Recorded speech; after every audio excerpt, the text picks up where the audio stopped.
Bonsoir et bienvenue pour le journal de TV Fil, l'essentiel de l'actualité locale, 18h du lundi au vendredi. Et aujourd'hui, 15 janvier, il sera question de la mobilisation au tribunal de commerce. Son président s'est montré ferme en début de semaine en rappelant que leur activité pourrait s'arrêter à tout moment si le gouvernement ne revoit pas son projet de réforme. Principale opposition, l'introduction des magistrats professionnels à côté des juges bénévoles. Les vœux du président de l'université de Versailles, Saint-Quentin en Yvelines.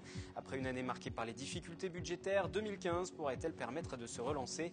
Les finances sont en tout cas assainies, annonce son président. Et puis je reçois ce soir Pascal Rodier, président du Secours populaire des Yvelines. Nous reviendrons notamment sur les besoins de bénévoles pour mener à bien leur mission.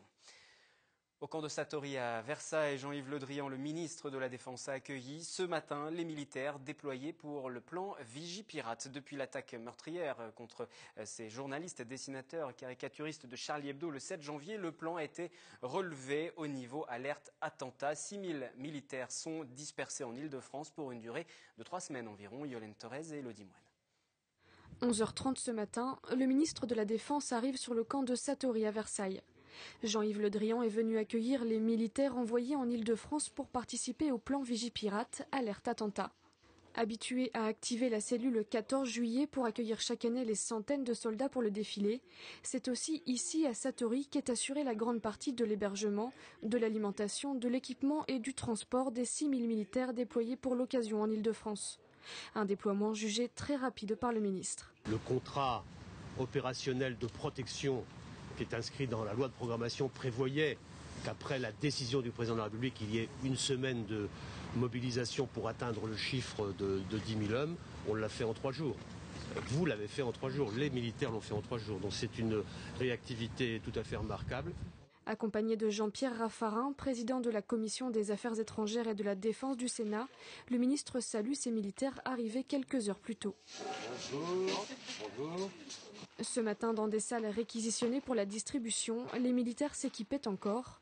Gilets pare-balles, tenues, casques, gants, livrés au fur et à mesure. Ces militaires seront ensuite dispersés dans toute l'Île-de-France. Dès à présent, les sites sensibles sont protégés par les militaires, en bonne articulation avec les forces de police et les forces de gendarmerie pour assurer la sécurité de notre pays face aux menaces qui sont maintenues. Au total, sur l'ensemble du territoire national, 10 500 militaires sont déployés. La visite aura duré un peu plus d'1 heure. Elle se termine par l'hymne national.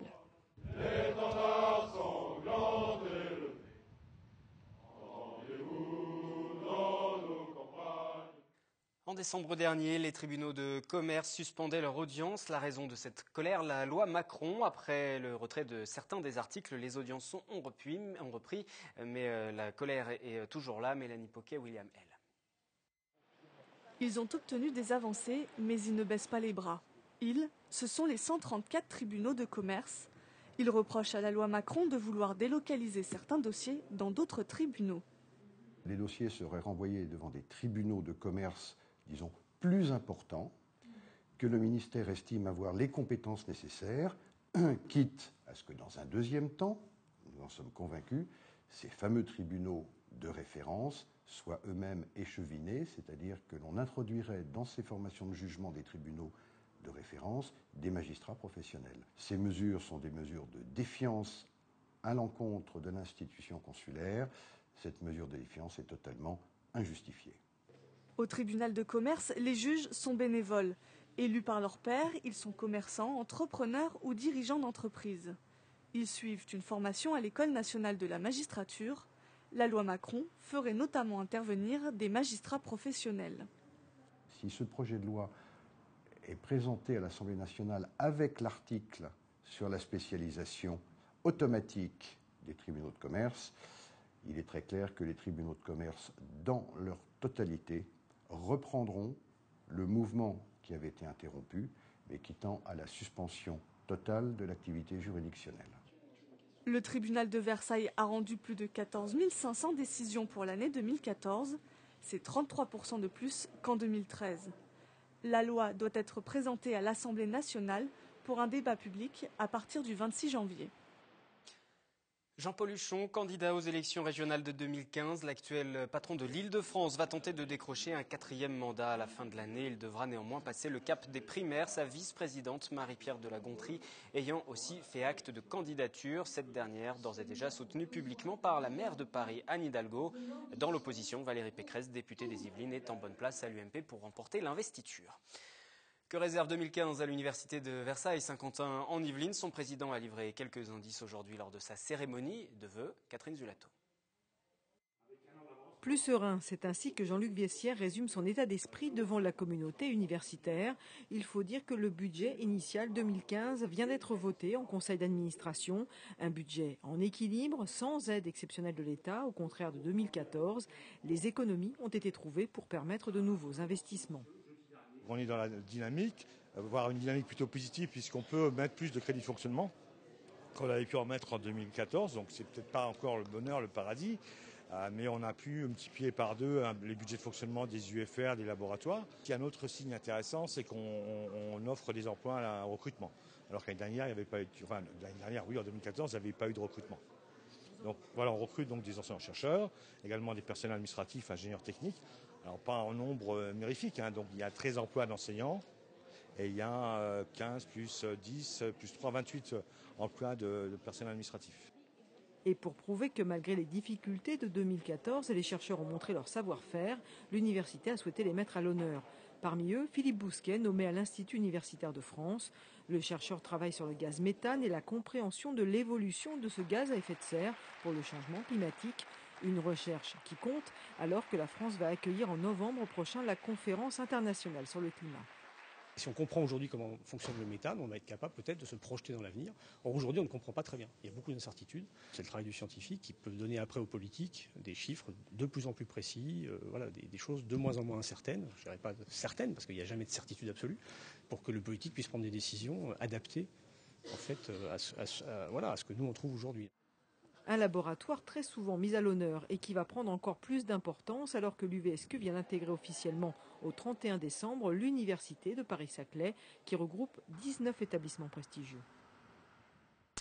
Le président du Secours populaire des Yvelines est l'invité de ce journal. Bonsoir Pascal Rodier. Bonsoir. Et bienvenue. Vous venez ce soir pour évoquer cette grande mobilisation 17-24 janvier, 2 journées de collecte pour aider les familles qui font appel à vous. Comment vont se dérouler ces collectes tout d'abord? Alors en fait, c'est dans le cadre d'un partenariat national qui se décline sur les départements avec l'enseigne Carrefour et Carrefour Market. On fait un appel aux bénévoles et à la générosité du public par le biais de ces fameux bénévoles à la sortie des magasins. Je pense que tout le monde connaît un petit peu le concept. On appelle ça vulgairement des opérations chariot. Donc là, la petite nouveauté, c'est qu'en fait, il y a un groupement de conserveries qui a édité des produits partage et on va inviter les gens à cibler un petit peu plus sur ces produits. Et comme ça permet de faire d'une pierre deux coups, de répondre à un besoin matériel et en même temps de contribuer indirectement au financement de nos actions par le reversement des produits. Donc c'est uniquement une collecte alimentaire, non pas uniquement. Si. C'est que alimentaire, ce ne seront que des produits alimentaires. Quels sont les besoins spécifiques alimentaires justement? Alors la plupart du temps, c'est les produits secs, comme je disais, en conserverie. Donc ça permet de faire des repas qui sont duplicables en termes de durée de vie des produits, c'est beaucoup plus intéressant que du frais. C'est beaucoup moins contraignant pour les structures. Et puis, ça permet de couvrir la palette large des besoins des familles, du petit déjeuner au repas essentiel de la journée. Donc, les personnes seront amenées, en fait, à nous aider sur le même principe que d'habitude, produits petit déjeuner, conserves, etc., mais avec cette petite incise des conserves qui sera un petit peu plus ciblée, comme je disais, pour doubler l'impact. En général, il y a une forte générosité Oui, la plupart du temps, enfin, pas la plupart du temps, les Français sont généreux. Donc voilà, on a cette chance-là quand même dans ce pays. La collecte, concrètement, va s'organiser sur quel site? Alors là, sur le secteur, il y a le carrefour de Saint-Quentin en Yvelines pour le week-end qui vient là. Et puis le week-end prochain, il y aura sur Elancourt, Versailles, pour les structures les plus proches. En tout, 2000 familles qui sont aidées par le Secours populaire français dans les Yvelines. Est-ce que c'est un chiffre en évolution? Quel bilan on peut faire? Oui, ça évolue. Malheureusement, j'ai toujours les mêmes nouvelles à chaque fois que je viens sur votre plateau. Ça augmente tout le temps, mais c'est pas de notre faute, j'ai envie de dire. Oui, la situation se complexifie pour pas mal de nos concitoyens et donc du coup, il y a une augmentation constante, avec des publics que j'avais déjà évoqués, me semble-t-il, quand j'étais venu sur votre plateau, qui sont un petit peu nouveaux, qui finissent par ne plus l'être trop. C'est des personnes qui vivent en hôtel et on en a de plus en plus en fait sur la grande couronne francilienne. Qui viennent donc faire appel à vous, 2000 familles en tout, chiffre en progression, vous nous le dites. Je reviens juste à la collecte. Pour les organiser, il faut des bénévoles forcément. Oui. Et aujourd'hui, il y a assez de bénévoles? On n'est jamais trop. C'est-à-dire que là, par exemple, sur Saint-Quentin-en-Yvelines, il va y avoir une présence de 9h à 18h. Il y a un effet d'entraînement, c'est-à-dire qu'il y a des bénévoles qui sont prévus pour aider. Ça peut être aussi l'occasion d'une première rencontre avec des équipes du secours pour les personnes qui cherchent des modalités pour s'engager un petit peu plus sur la durée, et puis pour notamment le public jeune qui n'a pas forcément beaucoup de disponibilité pour venir régulièrement dans les permanences d'accueil, rencontrer le public. Une action de collecte, c'est un premier pas qui peut compter et qui sera toujours utile, quoi. Donc c'est souple, on peut rester 1 heure comme la journée si on a envie. Et en fait, à peu près tout le monde est le bienvenu, j'ai envie de dire. Tout le monde est bienvenu. En fait, il faut juste prévenir un peu avant quand même, pour qu'on ne soit pas surpris le jour même. Et donc, on invite les personnes qui souhaiteraient participer à cette action-là sur les 2 week-ends à se rapprocher de la fédération. On a un numéro de téléphone, c'est le 01 30 50 69 54. On appelle. Il y a une gentille dame qui s'appelle Aline qui va vous répondre et qui va vous prendre vos inscriptions, vos horaires de disponibilité, et ça se fait aussi simplement. Je vous laisse redire le numéro, juste le temps que les gens le notent, si jamais, qu'on puisse l'afficher. 01 30 50 69 54. Les bénévoles dans les Yvelines, ils sont nombreux aujourd'hui. Combien il y a de bénévoles? Alors, il y a plus de 1500 bénévoles sur le département. Alors, dans le bénévolat, si vous voulez, il y a des profils variables. Il y a des gens qui aident très occasionnellement sur des fonctions très ciblées, voire saisonnières pour certains. Et puis après, il y a les gens qui sont très réguliers, très investis, qui ont des mandats bénévoles dans l'association. Donc il y a un petit peu tous les profils, tous les âges. On peut commencer à être bénévole au Secours populaire à 6 ans. Et après, ça ne s'arrête jamais. On fait quoi à partir de 6 ans? À partir de 6 ans, on peut se sensibiliser à la solidarité en participant à des activités dans des clubs de solidarité qu'on appelle Copains du Monde. On peut aussi participer à des collectes dans son école. On peut être acteur en proposant des choses, y compris à ses parents. Et puis voilà, quoi. C'est en fait chaque instant de la vie peut être une occasion de se montrer solidaire ou pas. Donc nous, on insiste plutôt sur le côté solidaire. 2015 qui débute dans un climat particulier, juste pour conclure vos attentes pour cette année. Nous, le Secours populaire, nous fêtons nos 70 ans. Donc on souhaite que ça dure au niveau de notre santé 70 ans encore. Peut-être pas que la pauvreté se développe pendant encore 70 ans, c'est l'inverse, mais en fait les missions s'élargissent de plus en plus pour l'association. Et ça, c'est un bon signe, je pense, pour notre société. C'est-à-dire qu'à des moments de crise plus ou moins sévères, on peut quand même aussi consacrer du temps pour les autres de manière complètement altruiste et désintéressée. Ça, c'est une valeur qu'il ne faut pas négliger. Donc, c'est les souhaits qu'on formule pour 2015. Pour 2015 et pour vos 70 ans du Secours populaire, bien sûr. Merci Pascal Rodier, président dans les Yvelines. Mobilisation 17 et 24 janvier, en tout cas, 2 journées de collecte dans les hypermarchés pour aider les familles qui font appel à vous. Merci. Merci. Culture, en prémisse du festival BD d'Angoulême qui débarre à partir du 29 janvier. La médiathèque Jean Rousselot de Guyancourt propose en ce moment une exposition consacrée aux super-héros. Les images sont signées Patrick Jacques de Dixmude. À la médiathèque Jean Rousselot de Guyancourt, les super-héros sont de sortie pour une exposition présentée jusqu'au 31 janvier. Mais d'abord, c'est quoi un super-héros ? Un super-héros, c'est quelqu'un qui est doté de super pouvoirs et qui n'existe pas dans la vie réelle, mais auquel on aimerait bien ressembler. Quelqu'un qui a de la bravoure, qui ose défendre les autres, qui apporte des services, qui aime les autres aussi. Du pain sur les planches, pourrait-on dire, pour Batman, Superman, Wonder Woman, qui n'ont qu'à bien se tenir. Mais les super-héros, c'est aussi une notion plus vaste. Le comics et le super-héros, c'est des domaines qui sont des fois moins connus, moins mis en avant en France, peut-être. Dans la bande dessinée, c'est la bande dessinée américaine surtout.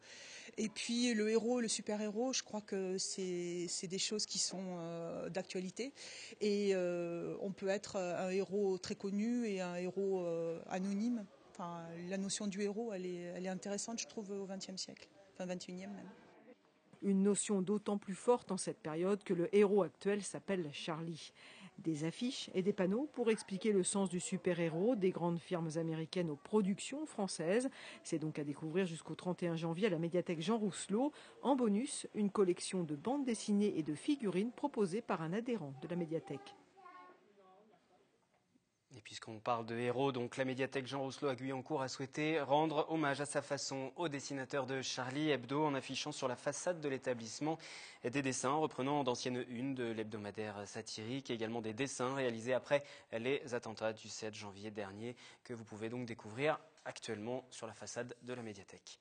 Et puis, conséquence des tragiques événements de ces derniers jours, la société JC Decaux, dont le siège se trouve à Versailles, a refusé la diffusion des affiches du dernier spectacle de Patrick Timsit. L'humoriste y tient dans les bras une bombe. L'afficheur a expliqué que son comité de déontologie avait estimé que cela pouvait offusquer un grand public déjà éprouvé par les attentats. Retour au monde de la bande dessinée. Jusqu'au 31 janvier, la médiathèque Aimé Césaire à la Verrière propose de découvrir une exposition autour des mangas à l'occasion de découvrir les précurseurs, les séries cultes et les différentes approches entre les pays asiatiques. Le manga existe au Japon depuis plus d'un siècle. À noter pour les passionnés, la médiathèque compte 2242 ouvrages de manga très exactement. 24 janvier prochain, Bruno Rouanet animera un atelier de création sur la bande dessinée de 15h à 17h. Et le 21 février, conférence et atelier autour du manga. C'est à partir de 15h les renseignements au numéro qui s'est affiché. Depuis une semaine et jusqu'au 7 février, la ville de Guyancourt propose de découvrir l'Écosse avec une exposition itinérante qui se déplace chaque semaine sur plusieurs maisons de quartier de l'agglomération. À travers des photographies, le comité de jumelage de la ville dévoile paysages et mœurs de sa ville jumelle, Lillisgro. Lillisgro est une ville écossaise de haute tradition. L'Écosse, c'est la nature, l'Écosse, c'est la vie, c'est les lacs, les montagnes, la neige. Le but, c'est de donner envie aux gens de découvrir l'Écosse et peut-être de venir avec nous lors de prochains séjours. L'essentiel des photos, ce sont les photos de nos adhérents qui sont partis en voyage toutes ces années et qui nous ont prêté gentiment ces photos pour les exposer. Ainsi se termine ce journal. Prochaine édition, vendredi, même heure pour l'actualité du jour et l'essentiel de la semaine. Comme chaque veille de week-end, très bonne soirée.